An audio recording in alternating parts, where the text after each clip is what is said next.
چار انبیاء کرام علیہ السلام ایسے ہیں جو آج بھی زندہ ہیں، یعنی جن کو اللہ پاک نے موت سے دوچار نہ کیا۔ یہ لوگوں کو آج بھی ہدایت کی طرف بلاتے رہتے ہیں۔ بے شمار حدیثوں اور روایت میں چار ایسے نبیوں کا ذکر ملتا ہے جس کو اللہ تعالیٰ نے آج بھی زندہ رکھا ہوا ہے۔ بسم اللہ الرحمن الرحیم۔ اللہ پاک نے ہر قوم کی رہنمائی کے لیے پیغمبروں کو بھیجا اور دنیا میں مختلف قوموں کی رہنمائی کے لیے کم و بیش 1,24,000 پیغمبروں کو اللہ پاک نے مبعوث فرمایا تاکہ وہ اپنی اپنی قوم کو برے کاموں سے روکے اور نیکی کے کام کرنے کی تلقین کریں۔ اس طرح اللہ تعالیٰ نے اپنے آخری نبی حضرت محمد صلی اللہ علیہ وآلہ وسلم کے بعد نبوت کا دروازہ بند کر دیا۔ اس کے بعد دنیا میں کوئی بھی نبی نہیں آئے گا۔ ہر نبی اپنے مقررہ وقت پر آیا، اپنی قوم کی رہنمائی کی اور اس دنیا سے پردہ کر گئے۔ مگر چار انبیاء کرام علیہ السلام ایسے ہیں جو آج بھی زندہ ہیں، یعنی جن کو اللہ پاک نے موت سے دوچار نہ کیا۔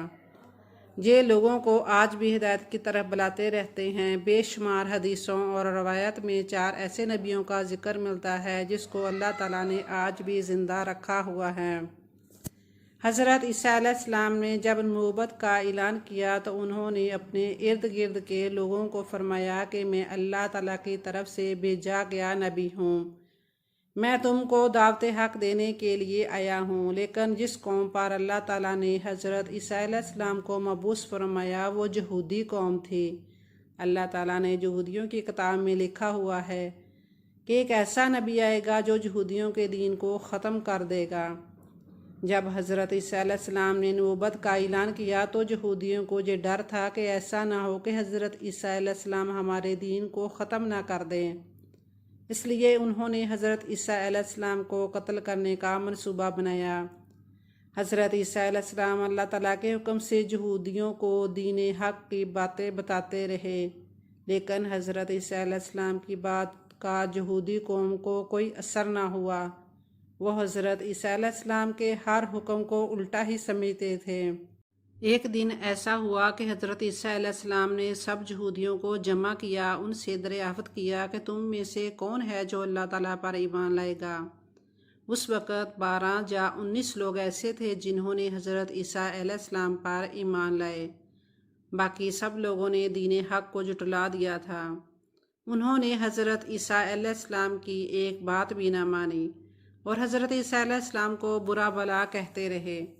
یہودیوں نے سوچا کہ اگر ہم خاموش بیٹھے رہے تو حضرت عیسیٰ علیہ السلام کی جماعت میں دن بہ دن اضافہ ہوتا جائے گا، اس طرح تو ہمارا دین ہی ختم ہو جائے گا۔ انہوں نے حضرت عیسیٰ علیہ السلام کو شہید کرنے کا فیصلہ کر لیا۔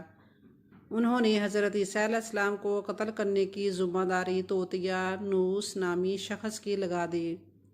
ادھر جب توطیہ نوس حضرت عیسیٰ علیہ السلام کو قتل کرنے کے لیے جا رہا تھا، دوسری طرف اللہ تعالیٰ نے حضرت جبرائیل علیہ السلام کو حکم دیا کہ زمین پر جاؤ اور حضرت موسیٰ علیہ السلام کو آسمانوں کی طرف لے آؤ۔ جب فرشتہ نے اللہ تعالیٰ کے حکم سے حضرت عیسیٰ علیہ السلام کو آسمانوں کی طرف اٹھا لیا تو آسمان پر جا کر سب سے پہلے حضرت عیسیٰ علیہ السلام کی ملاقات حضرت مریم علیہ السلام سے ہوئی۔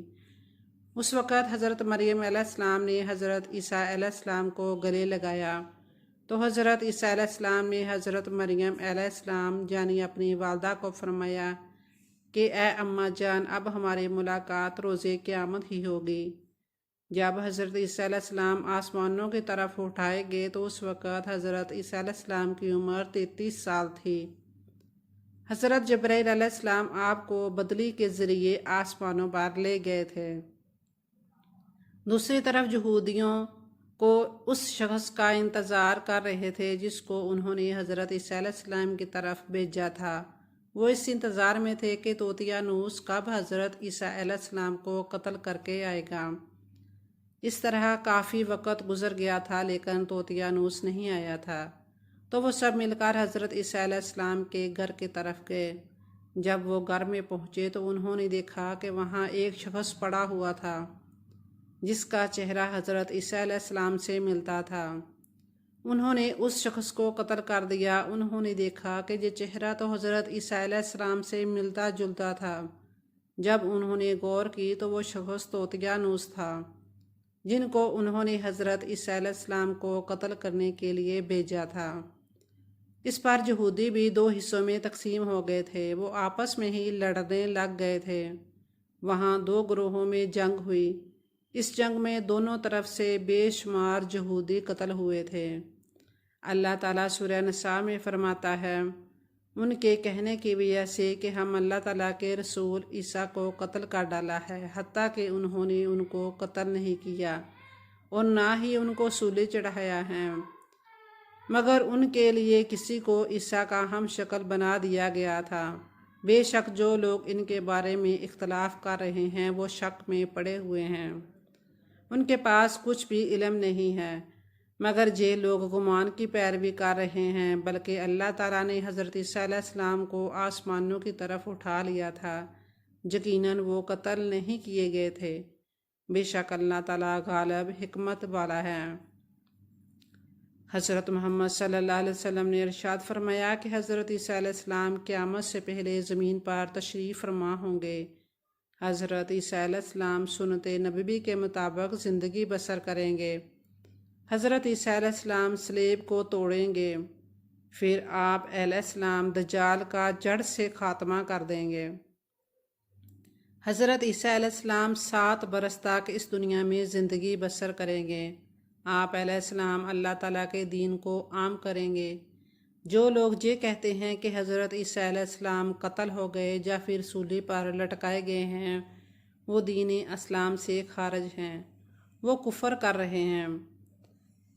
حضرت خضر علیہ السلام بھی اللہ کے حکم سے زندہ و جاوید ہیں، انہیں بھی موت نہ آئی اور نہ آئے گی۔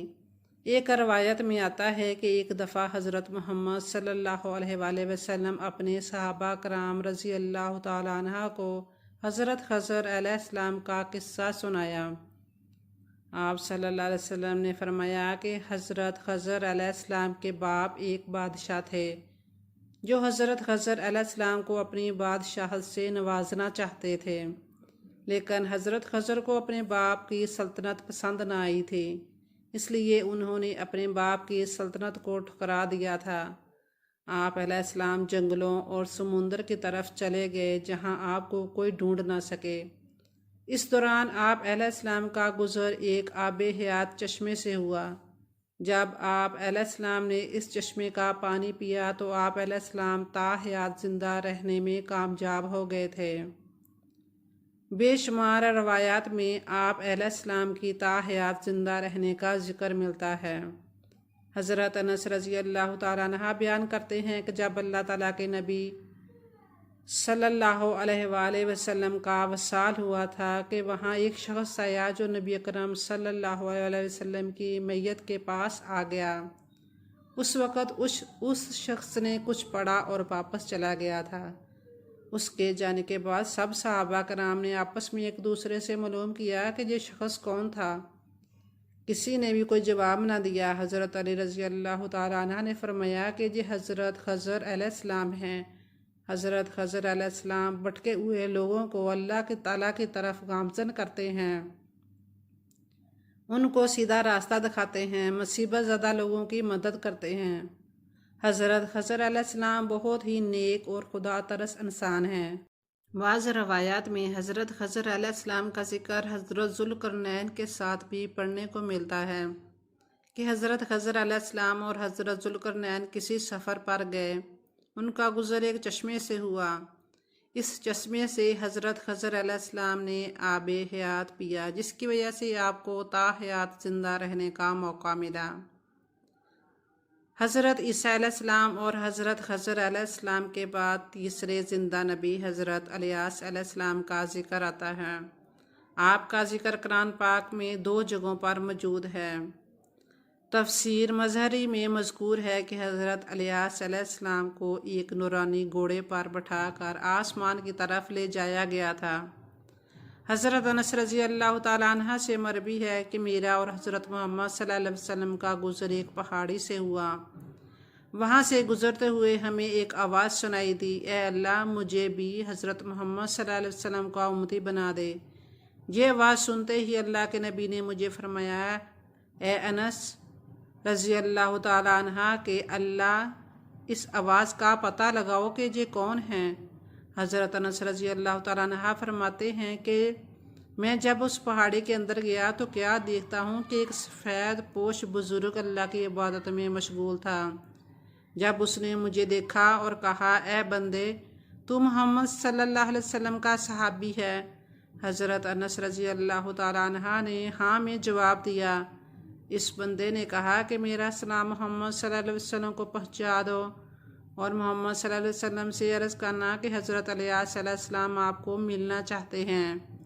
میں نے واپس آ کر حضرت الیاس کا پیغام آپ کو دیا تو آپ کے مجھے ساتھ لے کر وہاں چلے گئے۔ حضرت الیاس علیہ السلام کے پاس پہنچے تو میں پیچھے ہٹ گیا۔ حضرت محمد صلی اللہ علیہ وسلم اور حضرت الیاس علیہ السلام کافی دیر تک آپس میں بات چیت کرتے رہے۔ اللہ کی طرف سے آسمان سے کھانا نازل ہوا تو حضرت محمد صلی اللہ علیہ وسلم نے مجھے بھی پاس بلا لیا۔ ہم تینوں نے مل کر کھانا کھایا۔ جب کھانا ختم ہوا تو میں نے دیکھا کہ ایک سفید پرندہ آسمان سے نیچے کی طرف آ رہا ہے۔ وہ حضرت الیاس علیہ السلام کے پاس آیا تو حضرت الیاس علیہ السلام اس پر سوار ہو کے آسمان کی طرف چلے گئے۔ کچھ علماء نے لکھا ہے کہ حضرت خضر اور حضرت الیاس علیہ السلام ہر رمضان شریف میں بیت المقدس میں تشریف لاتے ہیں اور روزہ رکھتے ہیں۔ حج کے موقع پر حج ادا کرتے ہوئے دکھائی دیتے ہیں۔ یہ دونوں نبی علیہ السلام بھر اور پہر میں مصیبت زدہ لوگوں کی مدد کرتے ہیں۔ چوتھے نبی جو ابھی تک زندہ ہیں وہ حضرت ادریس علیہ السلام کے بارے میں زندہ ہونے کی روایت ملتی ہے۔ قرآن مجید کی سورہ مریم کی آیت 56-57 میں آپ کا ذکر اس طرح ملتا ہے کہ وہ ایک نیک پرہیزگار انسان اور نبی تھے کہ اللہ تعالیٰ نے حضرت ادریس علیہ السلام کو جنت سے اٹھا لیا تھا۔ شب معراج کے موقع پر چوتھے آسمان پر حضرت محمد صلی اللہ علیہ وسلم اور حضرت ادریس علیہ السلام کی ملاقات ہوئی تھی۔ حضرت ادریس علیہ السلام کا چھٹے آسمان پر ہونے کا بھی ذکر ملتا ہے۔ حضرت ادریس علیہ السلام زمین کی سیر و سیاحت کے ساتھ ساتھ اللہ کے ذکر میں مشغول رہتے تھے۔ حضرت ابن عباس رضی اللہ تعالیٰ عنہ نے فرمایا کہ حضرت ادریس علیہ السلام ایک درزی کا کام کرتے تھے۔ آپ کپڑوں کی سلائی کرتے اور اللہ کا ذکر بلند کرتے جاتے تھے۔ جب شام ہوتی تو آپ کی نیکیاں بے تحاشا ہو جاتی تھیں۔ زمین پر رہنے والوں انسانوں سے سب سے زیادہ نیکیاں آپ کی اللہ کے ہاں شمار ہوتی تھیں۔ آپ کو زندہ آسمان کی طرف اٹھا لیا گیا، پر آپ نے موت کے فرشتے سے کہا کہ مجھے موت کا مزہ چکھنا ہے۔ آپ کے کہنے پر موت کے فرشتے نے آپ کی جان نکال لی اور پھر اللہ کے حکم سے آپ کو زندہ کر دیا گیا۔ آپ نے فرشتوں سے درخواست کی کہ میں دوزخ کو دیکھنا چاہتا ہوں۔ پھر آپ کو دوزخ میں لے جایا گیا۔ پھر آپ نے جنت کی سیر کرنے کا کہا۔ آپ کے کہنے پر آپ کو جنت میں داخل کیا گیا۔ جنت دیکھنے کے بعد آپ نے فیصلہ کیا کہ میں جہاں ہی رہنا پسند کروں گا۔ فرشتے نے آپ کو کہا کہ آپ اپنے مقام کی طرف جاؤ۔ اسی وقت اللہ کی طرف سے فرشتے کو حکم ملا کہ حضرت ادریس علیہ السلام کو جہاں ہی رہنے دیا جائے۔ اللہ تعالیٰ ہمیں دین اسلام کے مطابق زندگی بسر کرنے کی توفیق عطا فرمائے۔ آمین یا رب العالمین۔